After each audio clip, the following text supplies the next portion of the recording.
कानी बहू। किशोरी लाल जी के बेटे राघव की शादी की बात जगह जगह चल रही थी, लेकिन किशोरी लाल जी को कोई लड़की पसंद ही नहीं आती थी। और उसकी एक ही वजह थी, किशोरी लाल जी का लालची होना। उनको लड़की वालों से मोटा दहेज चाहिए था और इसी चक्कर में एक दिन वो एक बहुत पैसे वाले के घर अपने बेटे का रिश्ता लेकर पहुंचे। उस आदमी का नाम था ओम प्रकाश। देखिए किशोरी लाल जी, मेरी एक ही बेटी है और मेरी सारी संपत्ति जायदाद सब कुछ मेरी बेटी नैना का ही है। पापा, नाम से लगता है बहुत खूबसूरत होगी। कितना अच्छा नाम है ना, नैना। ओ, वैसे बात तो सही है आपकी। अब इतना पैसा है, जमीन जायदाद है, इकलौती बेटी, आप भी क्या करेंगे? सब कुछ उसे ही देंगे ना। बिल्कुल ठीक पहचाना आपने। बस बेटी की शादी और सारी जायदाद उसके नाम। पापा, बिना देखे हाँ कर दीजिए ना। इतना अच्छा रिश्ता फिर कहाँ मिलेगा? माला माल हो जाएंगे हम। मैं अपनी बेटी को बुलाता हूँ। अरे नहीं नहीं नहीं नहीं, आपकी बेटी का नाम नैना है, सुनकर ही लगता है बहुत सुंदर होगी। रहने दीजिए अंकल, मैं तो आपकी बेटी के नाम से ही इतना खुश हो गया हूँ कि उसे बिना देखे शादी करने को तैयार हूँ। अब तो मैं उसका चेहरा सीधे शादी के बाद ही देखूंगा। और इस तरह राघव नैना का चेहरा नहीं देखता और उससे शादी कर लेता है। शादी के बाद अपनी सुहाग रात पर जब राघव नैना का घूंघट उठाकर देखता है तो नैना की आंखें बंद थी। कितने खूबसूरत हो तुम नैना, जरा अपनी आंखें खोलकर मेरी तरफ देखो तो सही। नहीं, मुझे शर्म आती है। अरे, मैंने तुम्हें शादी से पहले भी नहीं देखा, और अब अगर तुम आंखें खोलकर मुझे देखोगी भी नहीं तो मुझे अच्छा कैसे लगेगा? इससे पहले कि नैना अपनी आंखें खोलकर राघव की तरफ देखती, अचानक से लाइट चली गई और राघव नैना को पूरी तरह से देख भी नहीं पाया। अगली सुबह नैना राघव के लिए नाश्ता बनाकर लेकर आई। अरे ये क्या, आधा पराठा सेका हुआ है और आधा बिल्कुल कच्चा। ये तुमने क्या किया नैना? बहू, तुमने क्या आधा पराठा तवे से नीचे लटका कर रखा था, जो आधा सिका है और आधा कच्चा? मुझे जितना दिखेगा उतना ही तो सीखूंगी ना पापा जी। जहाँ जहाँ मुझे नजर आ रहा था वहाँ मैंने सीख लिया, जहाँ जहाँ नहीं दिखा वहाँ कच्चा रह गया होगा। इसका क्या मतलब है? ये कैसा मजाक कर रही है तुम? अरे बहू, तुमने इतना लंबा घूंघट क्यों लगाया हुआ है? देखो, हमारे घर में बहुओं को बेटी की तरह रखा जाता है, और फिर तुम तो इतना सारा माल लेकर आई हो। देखो, ये घूंघट डालकर रखने की कोई ज़रूरत नहीं है। हाँ नैना, पापा जी ठीक कह रहे हैं, तुम तो आराम से रहो, अपना ही घर समझो। नैना अचानक से अपना घूंघट उठा लेती है। अरे ये क्या पापा, नैना की तो एक आंख फूटी हुई है। नाम से नैना, लेकिन ये तो कानी बहू निकली।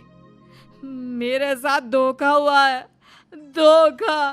बिना दिखाए अपनी कानी लड़की मेरे संग ब्याह दी। मुझे कानी बीवी नहीं चाहिए। मुझे अभी ओम प्रकाश जी से बात करनी पड़ेगी। आखिर उन्होंने मेरे साथ ऐसा किया क्यों? अरे, आप लोगों ने ही तो पापा से कहा था कि आप लोग शादी से पहले मुझे देखना नहीं चाहते। अब मेरे पापा पर क्यों इल्जाम लगा रहे हैं? अरे लेकिन उन्हें बताना तो चाहिए था ना कि तुम कानी हो, एक आंख से तुम्हें दिखाई नहीं देता। किशोरी लाल और राघव नाराज होकर ओम प्रकाश को अपने घर बुलाते हैं। पापा जी, ये आपने क्या किया? शादी से पहले बताया क्यों नहीं कि नैना की आंखों में परेशानी है? अरे, आप ही ने तो लड़की देखने से मना कर दिया था। अरे लेकिन आप बता तो सकते थे। आपको तो हमारी बेटी की प्रॉपर्टी चाहिए थी, वो भी पूरी की पूरी। अब क्या हुआ अगर उसे आधा दिखाई देता है? प्रॉपर्टी तो आपको पूरी मिल गई ना। अरे ये क्या बात हुई? मेरी शादी प्रॉपर्टी से नहीं, आपकी बेटी से हुई है।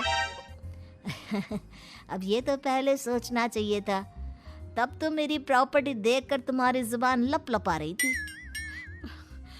लेकिन मैं कानी लड़की को अपनी बीवी बनाकर नहीं रख सकता।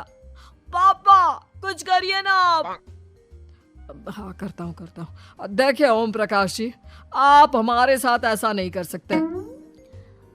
और तुम देखो, अगर तुमने मेरी बेटी से शादी तोड़ी ना, तो जो भी प्रॉपर्टी मैंने तुम्हें दी है वो तो पूरी की पूरी वापस ले ही लूँगा, और आधी प्रॉपर्टी तुम्हारी भी लूँगा। अरे मेरी आधी प्रॉपर्टी भला क्यों लेंगे आप? इसलिए क्योंकि मेरी बेटी को आधा नज़र आता है और उसकी नज़र अभी तक तुम्हारी आधी जायदाद पर ही पड़ी है। अब तुम उसे घर से निकालोगे तो कुछ तो लेकर जाएगी ना। और अगर हम आपकी बेटी को अपने घर की बहू बना कर रखे तो?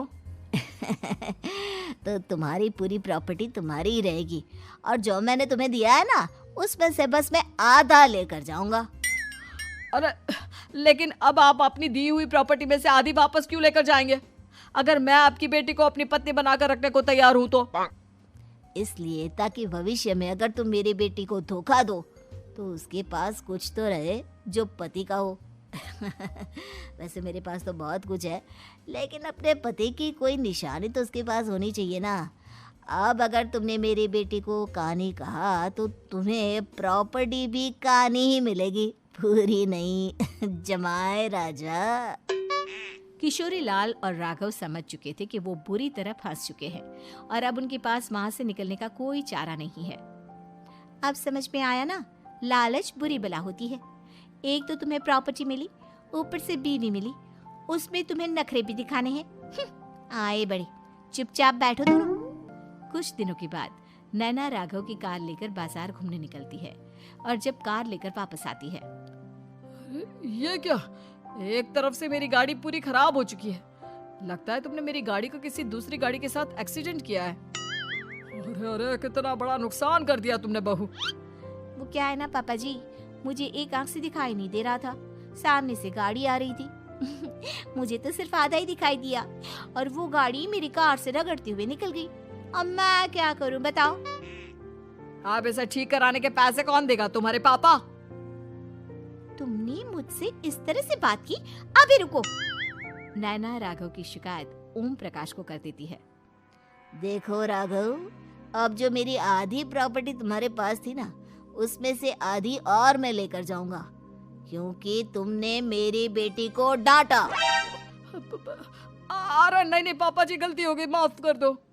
गलती की तो कोई गुंजाइश ही नहीं। अगली बार मेरी बेटी को डांटा तो बची हुई आधी में से आधी और ले जाऊंगा। लालच के चक्कर में हम दोनों ने बहुत बड़ी गलती कर दी बेटा। एक तो तुम्हें कानी बहू मिली और ऊपर से जो माल मिला वो भी काना। इस तरह राघव की हर एक गलती पर ओम प्रकाश उसकी प्रॉपर्टी का आधा आधा हिस्सा लेकर अपना सारा माल वापस ले गया और राघव को कानी बीवी से काम चलाना पड़ा। भाई लालच वाकई में बुरी बला है।